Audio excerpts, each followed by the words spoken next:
Om Gam Ganapatye Namaha. Kaliyugada Kalpataru. The Fifth Delight. Shri Raghavendra Guru Sarvabhouma. Chapter 51. Mahabhashyacharya. Shri Sudhindra desiring to undertake the long-delayed Digvijaya, that is victorious pilgrimage, conveyed his intention to King Raghunatha Bhupala through a formal communication. Upon receiving the message, Raghunatha Bhupala issued a royal decree instructing all provincial governors of his kingdom to ensure the highest level of hospitality and provisions for the Rajaguru, Shri Sudhindra Tirtharu. Accompanied by the entire scholarly assembly of the Matha, including Pandits, students, administrative officials and attendants, numbering in hundreds, Shri Sudhindra Tirtharu set forth from Kumbakonam on his Digvijaya. Wherever they travelled, royal officials welcomed them with great respect and provided all necessary comforts. Thousands of disciples, devotees and pious seekers gathered at every stop to receive Shri Sudhindra Tirtharu and received the darshan and listened to his discourse.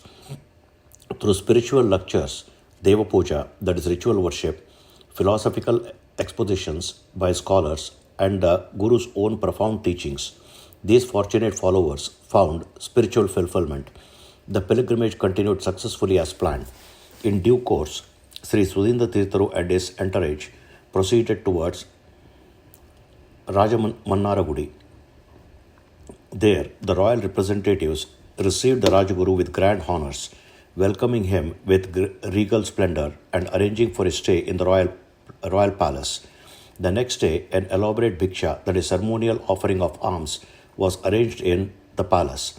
Sri Swamiji was ceremoniously escorted to the palace, where the king and his ministers performed Pada Puja, that is ritual worship of his feet, and humbly presented their offerings.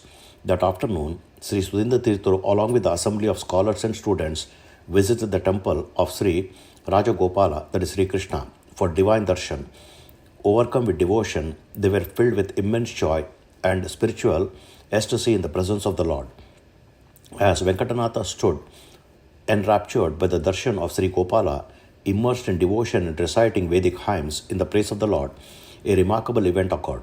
The flower garland adoring Sri Krishna's neck suddenly slipped and fell. Observing this, Sri Sudhindra Tirtharu smiled and said, "Venkatanatha, Sri Krishna has bestowed his grace upon you. It seems that a great victory awaits you in the near future." He then instructed the temple priest to place the sacred garland around Venkatanatha's neck as a mark of divine blessings and offered his own benedictions. With this auspicious event, the Guru, along with his disciples, proceeded to the temple assembly hall and took their seats. On the northern side of the Sabha, that is assembly hall, a large gathering of people was attentively listening to a discourse by an Advaita, that is non-dualist ascetic. The Advaitin was expound upon the concept of Jiva Ishvara Aikya, that is identity of the individual soul with the Supreme. Venkatanatha glanced at his gurus questioningly. Sri Sudhindra Tirtharu, understanding his disciples' thoughts, simply nodded in encouragement.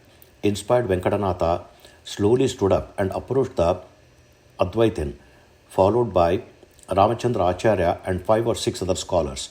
Taking his seat before the Advaitin, Venkatanatha respectfully but firmly addressed him. "Swami, you are expounding the principles of Advaita. According to your doctrine, how can you establish the oneness of Jiva, that is individual soul, and Brahma?" The Advaitin smiled and replied, "Since the world itself is an illusion, the difference between Jiva and Ishvara is also illusory. Thus, their oneness is established." Hearing this response, Venkatanatha was astonished. "What then, Swami?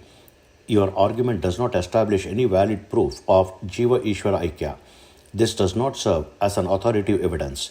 The debate had begun, and the audience eagerly leaned in to witness the unfolding intellectual exchange. "Advaitin Sannyasi, we have already explained, since the world is an illusion, the Jiva and Paramatma are one and the same."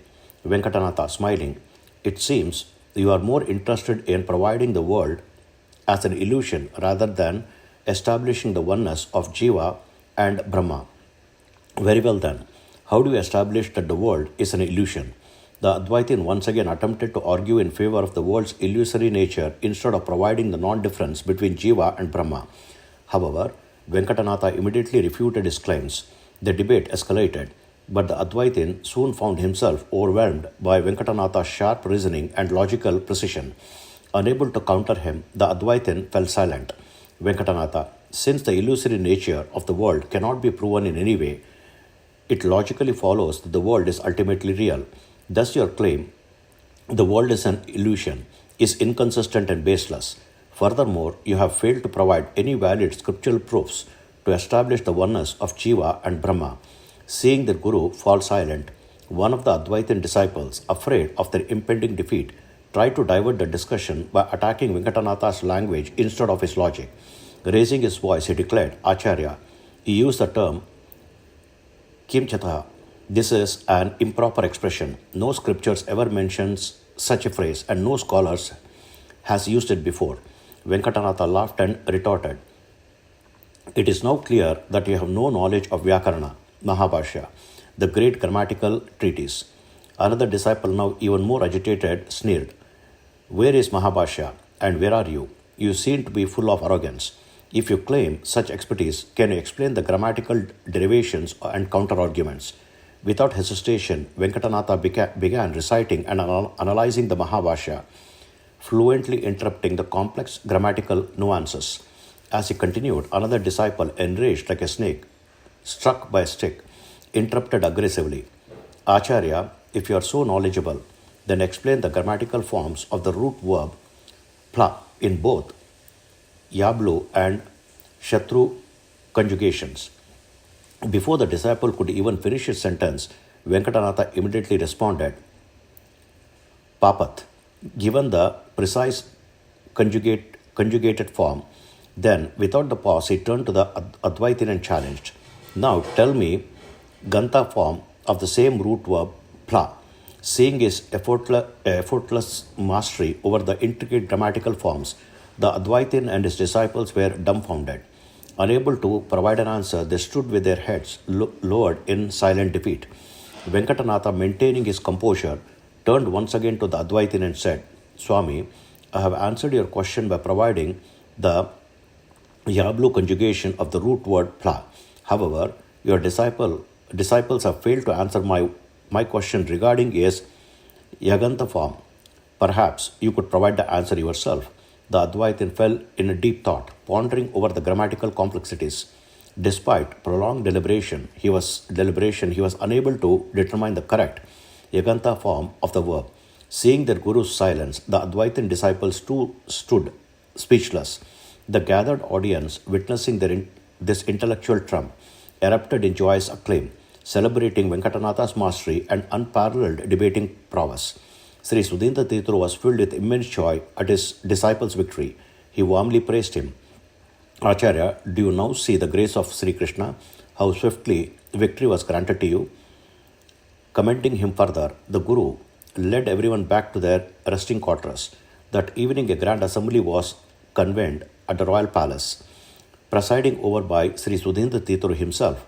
During the gathering, the scholars, following the Guru's command, delivered speeches narrating how Venkatanatha had outwitted the Advaitin ascetic in the verbal duel at the Krishna temple, earning a decisive victory. Then, addressing the assembly, Sri Sudhinta Tirtha proclaimed, Although Acharya has independently studied the Vyakarana Mahabhashya, even I had never before witnessed the depth of grammatical expertise he demonstrated today. By decisively defeating his opponents, he has filled our hearts with boundless joy. In recognition of his extraordinary erudition, before the entire congregation of scholars and noble patrons, Venkatanatha was honored with the rare and prestigious title Mahabhashyacharya. This title, highly esteemed in scholarly circles, was reserved only for those with exceptional command over Sanskrit grammar and scriptural interpretation. The assembly erupted in celebratory chants. Victory to Mahabhashyacharya Venkatanatha.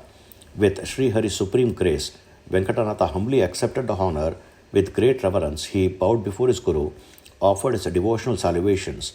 Then, with profound humility, he addressed the gathering in an eloquent speech. From the day forward, Venkatanatha, already renowned as Sakala Vallabha, that is master of all, Sakala Kala Vallabha, master of all arts, and Vainika Chakravarti, that is Emperor of Music, now shown even brighter as Mahabhashyacharya, the supreme authority in Sanskrit grammar and scholarship. As a part of his journey, Sri Sudhindra Tirthur arrived in Tanjavur. However, King Raghunatha Bhupala was not present in the capital at the time. In his absence, the distinguished scholars and chief ministers of the royal court, Yagna Narayana Dikshita, took the lead in welcoming the Rajaguru with great honor. With all due reverence, he arranged a grand reception of Sri Sudhindra Tirthur and accommodated him in a magnificent palace, ensuring his stay was comfortable and worthy of his stature. Hari Om. Om Sri Krishna Arpanamastu.